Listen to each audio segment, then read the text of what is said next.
Ya, kami ingin bertanya soal dosa turunan Bang yang ada di Konvensi HKBP pasal yang kelima Bang. Di mana di situ dikatakan bahwasanya anak yang baru lahir itu sudah berdosa, yakni dosa turunan Bang. Jadi bagaimana jika anak tersebut meninggal akan tetapi dia belum dibaptis Bang? Sementara pendapat Pelagius bahwasanya anak yang baru lahir itu bukanlah berdosa Bang. Terima kasih Bang. Pendapat siapa yang bayi anak yang baru lahir itu belum memiliki dosa? Oh, maksud saya tidak ada dosa turunan Bang, pendapat Pelagius Bang. Siapa itu Pelagius?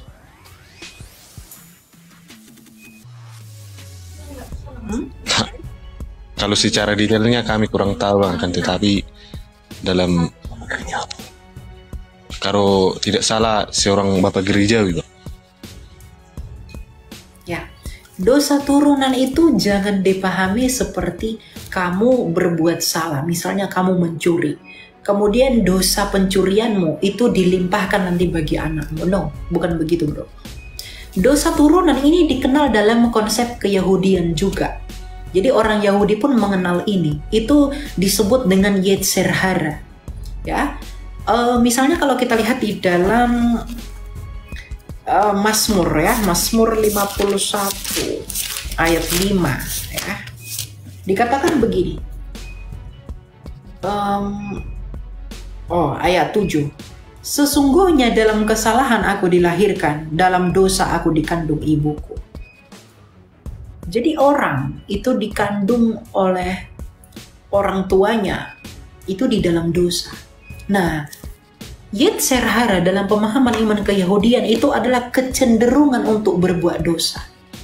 Bayi yang baru lahir itu di dalam dirinya itu sudah memiliki kecenderungan untuk berbuat dosa meskipun dia belum melakukan perbuatan dosa. Ya, jadi dosa turunan itu ada seperti karakter dosa yang membuat dia suatu hari nanti dapat melakukan perbuatan dosa. Misalnya begini, seorang anak kecil itu dilahirkan dalam keadaan berdosa. Ya, tetapi dia belum melakukan perbuatan dosa. Itu benar.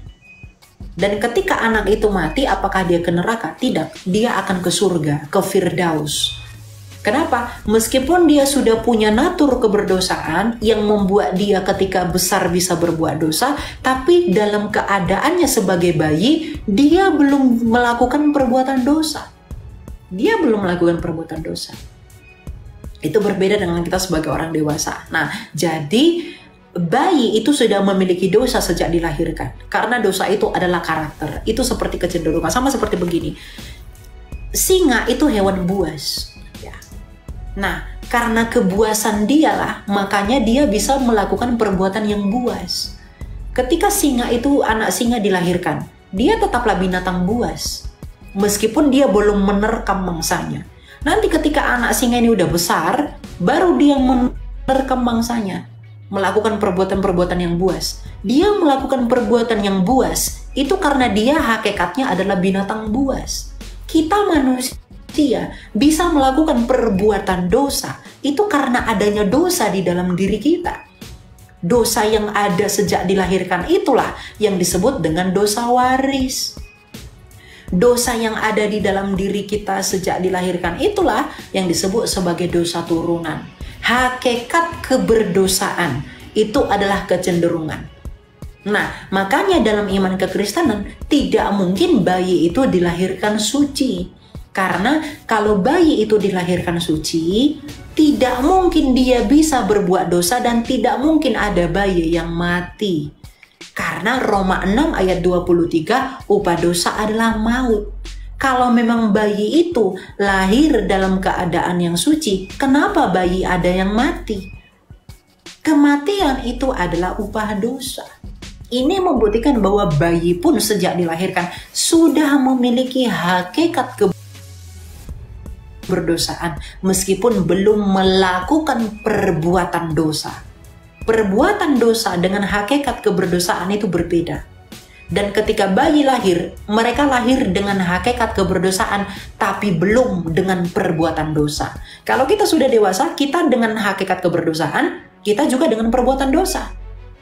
Hakikat itulah yang mendorong kita melakukan perbuatan dosa. Tapi ketika misalnya saya punya anak, ya, saya menikah, saya punya anak saya dalam keadaan bayi, dia sudah punya hakikat keberdosaan, meskipun dia belum memiliki perbuatan dosa. Nanti ketika anak saya sudah besar, dia bisa berbohong, dia bisa mencuri. Nah, dia berbohong, dia mencuri, itu karena sejak kecil di dalam dia ada hakikat keberdosaan. Sejak dilahirkan di dalam dia ada natur keberdosaan yang membuat dia bisa melakukan perbuatan dosa. Kalau anak saya dilahirkan suci, dia tidak akan mungkin bisa berbuat dosa. Sama seperti Allah yang adalah kudus. Allah tidak mungkin berbuat dosa karena dia kudus. Dan Allah itu tidak mati, dia itu hidup. Kenapa? Karena dia tidak punya dosa. Sedangkan faktanya banyak bayi yang mengalami kematian. Itu karena adanya dosa di dalam mereka, meskipun mereka belum melakukan perbuatan dosa. Nah, kutub hakikat keberdosaan itulah yang adalah kematian yang dipatahkan oleh Kristus. Makanya janji Kristus apa dalam Yohanes 3 ayat 16? Karena begitu besar kasih Allah akan dunia ini, sehingga ia mengaruniakan anaknya yang tunggal, supaya setiap orang yang percaya kepadanya tidak binasa, melainkan beroleh hidup yang kekal. Ya, ketidakkekalan kita itu diobati oleh Tuhan Yesus, diobati menjadi kekal. Kita mengalami kematian untuk menaklukkan itu di dalam Kristus, untuk memperoleh kekekalan. Jadi kita harus menanggalkan keberdosaan ini dulu agar kita mendapatkan kekekalan. Loh, kamu percaya Yesus tapi orang Kristen kok masih ada yang mati? Ya iyalah, kami harus mati. Karena kami masih dalam tubuh keberdosaan. Kami harus meninggalkan itu agar bisa mencapai kekekalan. Dengan tubuh yang dibangkitkan juga oleh Tuhan. Gitu. Jadi hakikat natur keberdosaan itu bukan perbuatan dosa. Kalau dalam pandangan iman lain, dosa itu sama saja, dosa ini apa segala macam itu sama. Itu bentuk antisipasi ya Bang, bahwasanya hakikatnya bahwa manusia itu akan berdosa Bang, anak itu akan berdosa. Ya, kalau baptisan kepada anak itu berbicara tentang kovenan anak. Kovenan anak itu berbicara tentang apa ya? Teologi perjanjian. Nah, jadi anak kecil pun itu berhak menerima janji keselamatan itu, meskipun mereka belum mengaku tentang apa yang mereka imani. Karena anak kecil pun sudah punya dosa sejak kecil, meskipun mereka belum tidak melakukan perbuatan dosa. Nah, rahmat ilahi, rahmat Allah itu sampai kepada semua orang, termasuk anak kecil. Kalau anak kecil sejak dilahirkan sudah memiliki dosa, tanpa melakukan perbuatan dosa, maka anak kecil pun berhak menerima anugerah keselamatan meskipun belum mengakui iman itu. Dengan iman siapa? Iman orang tuanya. Sama seperti Abraham menyunatkan anaknya pada umur 8 hari. Anaknya disunatkan pada umur 8 hari itu bukan dengan iman anak itu, tetapi dengan iman orang tuanya. Makanya baptisan anak itu berbicara tentang kovenan perjanjian. Karena baptisan itu tidak hanya tanda pertobatan, tapi tanda penyatuan dengan Kristus. Ya, di dalam, coba kita lihat di dalam Kolose 2 ya. Jadi baptisan anak ya itu berbicara tentang kovenan perjanjian ya. Nah, begini, dalam Dia kamu telah disunat bukan dengan sunat yang dilakukan oleh manusia, tetapi dengan sunat Kristus yang terdiri dari penanggalan tubuh berdosa.